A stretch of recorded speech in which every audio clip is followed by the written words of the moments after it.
السلام علیکم ورحمۃ اللہ۔ یہ بچہ 12 دن کا ہے اور یہ وینٹیلیٹر پر تھا، تو ہم نے اس کو سرگودا سے راولپنڈی کے لیے شفٹ کرنا تھا۔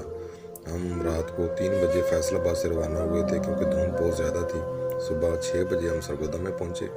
سرگودا سے ہم تقریباً 7:45 بجے اس بچے کو لے کر راولپنڈی کے لیے روانہ ہوئے، تو بھیرا انٹرچینج پہ ہم نے انٹر ہونا تھا، لیکن بھیرا انٹرچینج سے ہمیں انٹر نہیں ہونے دیا۔ ہمارا پورا کم از کم 1.25 سے 1.5 گھنٹہ ضائع کیا گیا۔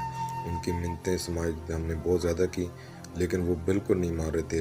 130 پہ بھی ہم نے کال کی، بہت مشکل سے ہمیں جو ہے نا موٹر وے پہ انٹر ہونے دیا گیا۔ بچہ بہت ہی سیریس کنڈیشن میں تھا، جو آپ دیکھ سکتے ہیں، لیکن میری ریکویسٹ ہے اس ویڈیو کو آگے سے شیئر سے زیادہ کریں، تاکہ ہم بھی لوگوں کی جان بچانے کے لیے یہ کام کر رہے ہیں۔ تو اگر ایسے صورت میں ہمیں موٹر وے پہ انٹر نہ ہونے دیا جائے تو ہم کدھر جائیں؟